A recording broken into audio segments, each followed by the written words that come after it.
Hello and welcome to बिटेनिंग। साथ में मिलकर शुरू करते हैं ज़िंदगी की दूसरी इनिंग। 32 बिलियन यूएस डॉलर की एक समय में एफटीएक्स की वैल्यूएशन थी, आप सोचो, एज एन एक्सचेंज। और 10 बिलियन यूएस डॉलर का स्कैम बताया जाता है कि जो सैम बैंकमैन-फ्रिड ने लिटरली 10 बिलियन यूएस डॉलर तो ऑन द फेस जो है उसने जो पैसे की हेराफेरी करी है, जो स्कैम किया है। आप इससे अंदाज़ा लगाएं कि इतना बड़ा स्कैम करके सैम बैंकमैन-फ्रिड डे वन से जो है वो स्कैम में इन्वॉल्व था। उसने इसीलिए बहामास को चूज़ किया, बहामास में से कंपनी को ऑपरेट किया। मैं इस डिटेल में नहीं जाना चाह रहा, बहुत सारे वीडियोज़ ऑलरेडी हैं कि डे वन से उसने ये स्कैम के अंदर वो शामिल था। और ये प्रूव होता है हर ऑन चेन मैट्रिक से लेके क्योंकि आप अगर उसकी बैलेंस शीट को देखो, उसके काम करने के तरीके, उसके जो मैसेंजर्स, उसकी चैट्स, इतना सारा प्रूफ है कि एक बच्चा भी ये बता सकता है कि उसने ये फ्रॉड किया है, स्कैम किया है। उसके सारे इंटरव्यूज़ में वो सॉरी बोल रहा है, उसने कहीं पे भी अपने आप को डिफेंड नहीं कर रहा है। वो एडमिट कर रहा है कि हाँ उससे गलती हुई है, उससे स्कैम हुआ है, उसको उसके इतने सारे प्रूफ और एविडेंस होने के बाद भी वो फाइनली जो यूएस के अंदर 250 मिलियन यूएस डॉलर की कमिटमेंट दे के वो फाइनली बेल उसको मिल जाती है। आप सोचो कि बहामास की पुलिस उसको अरेस्ट करती है और एक बहुत ही जो दुनिया की सबसे ख़तरनाक जेल है उसके अंदर उसको डालती है। वहाँ पे जेल के अंदर वो प्ली करता है कि उसे यूएस में शिफ्ट किया जाए क्योंकि वो यूएस का सिटीज़न है। वहाँ पे उसके जो सुनवाई है वो की जाए। बहामास की पुलिस ने यूएस के कहने पे ही उसे उठाया था। दुनिया को दिखाने के लिए उसे एक बारी जेल भेजा गया। मुझे तो सारी एक स्क्रिप्टेड कहानी की तरह लग रही है कि पहले बहामास में डे वन से जब उसका पता लग गया था कि उसने ये स्कैम किया है, वो इतने दिन तक फ्री घूमता रहा। उसने काफ़ी सारे ट्विटर स्पेसेस करे, काफ़ी सारे इंटरव्यूज़ किए। जब एक set number of Twitter spaces और इंटरव्यू हो गए, उसके बाद फाइनली बहामास की पुलिस ने उसे अरेस्ट कर लिया। जनता को दिखाने के लिए दुनिया की सबसे ख़तरनाक जेल में उसको डाला गया। लेकिन कुछ ही दिनों बाद उसकी रिक्वेस्ट पे यूएस ने उसको वहाँ से यूएस बुलाया और यूएस अभी वो लैंड भी नहीं किया था। उसके पेरेंट्स ने बेल की एक रिक्वेस्ट डाली जो कि 250 मिलियन यूएस डॉलर की रिक्वेस्ट थी, जबकि पीछे सैम बैंकमैन-फ्रिड का ये कहना था कि 1 लाख यूएस डॉलर उसके पास पड़े हैं, इससे ज़्यादा उसके पास पर्सनली कुछ भी पैसे नहीं पड़े हैं। फिर ये 250 मिलियन यूएस डॉलर रातों रात कहाँ से आ गए? अब 250 मिलियन डॉलर में सुनने में आ रहा है कि उसके पेरेंट्स ने अपना घर कमिट किया है, लेकिन घर भी तो अल्टीमेटली उन स्कैम के पैसों से ही बना है। बहुत सारी प्रॉपर्टीज़ हैं जो उसने अपने पेरेंट्स के नाम पे ली थी, पेरेंट्स के उसके बहुत सारी प्रॉपर्टीज़ हैं। तो इससे ये पता लगता है कि एक इंसान जिसने इतना बड़ा फ्रॉड किया, आप सोचो कि 10 बिलियन यूएस डॉलर का स्कैम किया हो, हर एंगल से, हर तरीके से प्रूव हो रहा हो, और फाइनली वो इंसान खुला घूमेगा। अब 250 मिलियन यूएस डॉलर की दे के, अश्योरेंस दे के बेल मिल गई। सोचो बेल भी कैसी है, मतलब आप सोचो कि जिसमें ये बोला गया है कि सैम बैंकमैन-फ्रिड $1000 पर वीक से ऊपर वो स्पेंड नहीं कर सकता। दूसरा ये कि सैम बैंकमैन-फ्रिड घर के अंदर पेरेंट्स के साथ ही रहेगा। तीसरा ये कि वो अगर बहुत ज़्यादा है तो वो जिम जा सकता है। चौथा ये कि वो जिम जा सकता है। और चौथा ये कि वो उसके ट्रैकिंग डिवाइस होगी पैरों के अंदर लगी हुई। और छठा ये कि वो कोई लोन नहीं ले सकता। ये ऐसा लग रहा है जैसे ना कोई जैसे किसी का ना एडवर्टीज़मेंट नहीं होता है, मतलब एक बच्चे को संभाल के रखने का जैसे कोई किसी को गाइडेंस दे रहा हो कि बच्चे की तरह ट्रीट किया जा रहा है। मतलब ये कुछ मुझे बात समझ नहीं आई।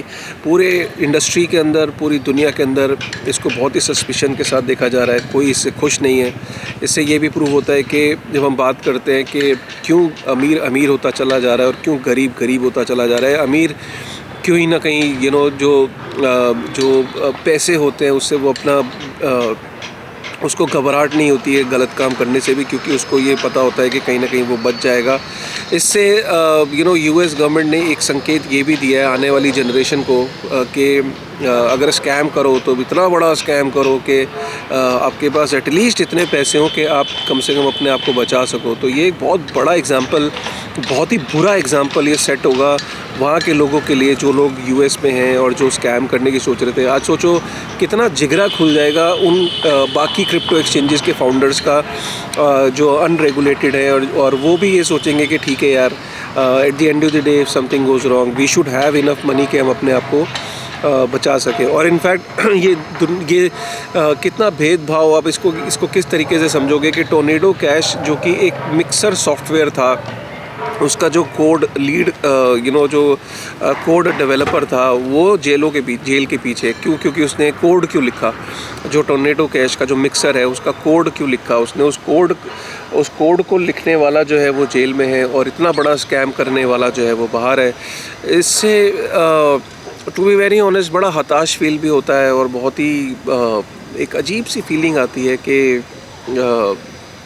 जस्टिस एग्जिस्ट करती है नहीं करती है। मतलब I leave this question up to you कि आप ये सोचो कि जज का ये कहना है कि उसने जस्टिफिकेशन ये दी है कि ये फाइनेंशियल क्राइम है, इसमें कोई क्रिमिनल इंटेंट अभी तक प्रूव नहीं होती है।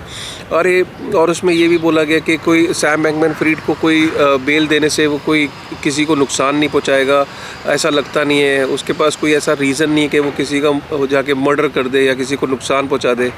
यार मुझे एक चीज़ समझ नहीं आती, लोगों के गाड़ी कमाई गई है, क्या इससे बड़ा क्राइम कोई हो सकता है कि लोगों की गाड़ी कमाई, लोग लिटरली सुसाइडल टेंडेंसीज़ आ गई हैं, लोग डिप्रेशन में चले गए हैं, कितनी ज़्यादा ज़िंदगियां बर्बाद हुई हैं। क्या ये किसी मर्डर से कम है? ये किसी भी लेवल की जस्टिफिकेशन इसे प्रूव नहीं कर सकती। देखिए, एक होता है कि आप एक बिज़नेस को रन कर रहे थे और बिज़नेस को आपकी नीयत साफ़ थी और आप एक नीयत साफ़ करते हुए आप उस बिज़नेस को रन नहीं कर पाए और वो बिज़नेस क्रैश कर गया और उसमें जितने भी शेयर होल्डर्स हैं उसका नुकसान हो गया। समझ में आता है और ऐसे दुनिया में बहुत सारे एग्जाम्पल हैं बिजनेसेस के। लेकिन इधर डे वन से ये प्रूव होता है, जितने भी एविडेंसेस और जितनी भी चीज़ें भी सामने आई हैं, खुद के इंटरव्यूज़ में उसने ये एडमिट किया है कि अभी तक जितनी भी डेवलपमेंट है SBF के केस में और FTX के केस में, उसमें प्रूव होता है कि उसकी इंटेंशन डे वन से ख़राब थी। अब जिसकी इंटेंशन डे वन से ख़राब थी तो it is as good as a crime.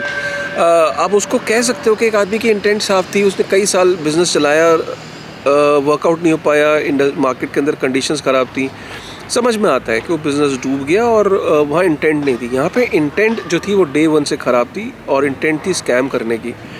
तो ऑल इन ऑल ये बहुत ही टेरिफाइंग न्यूज़ है, बहुत ही डिसअपॉइंटिंग न्यूज़ है। और आपको क्या लगता है? ये वीडियो सुनने के बाद डिटेल में आर्टिकल डिस्क्रिप्शन में पढ़ सकते हैं आप।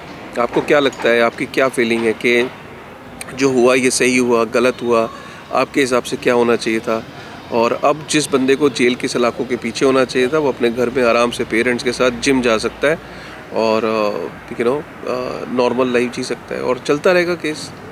और आपका क्या कहना है? मतलब आई बी वेरी ऑनेस्ट, मेरा ये वीडियो बनाने का भी मन नहीं था, बट बहुत सारे ऐसे लोग हैं यार जिन्हें पता होना चाहिए कि दुनिया में सब कुछ फेयर नहीं है। कुछ चीज़ें ऐसी होती हैं कि जो आपको बहुत डिस्टर्ब करती हैं। उनमें से ये एक ऐसा इंसिडेंस था जो कि बहुत ही डिस्टर्बिंग था। और मैं ये भी कहना चाहूँगा कि इसके बाद स्कैम्स रुकेंगे नहीं, स्कैम्स बड़े होंगे, स्कैम्स बड़े रूप में आएंगे और क्योंकि लोगों के दिल से डर निकल जाएगा, राइट। सो ये बहुत इंपॉर्टेंट है। इसीलिए कहता हूँ कि C5 को जल्द से जल्द रेगुलेट किया जाए और C5 को जैसे बैंक्स को रेगुलेट करते हैं वैसे ही कुछ जल्दी गाइडलाइंस आनी चाहिए C5 को लेकर, राइट। सो अपने कमेंट ज़रूर देके जाइएगा। With this thought, thank you very much यार।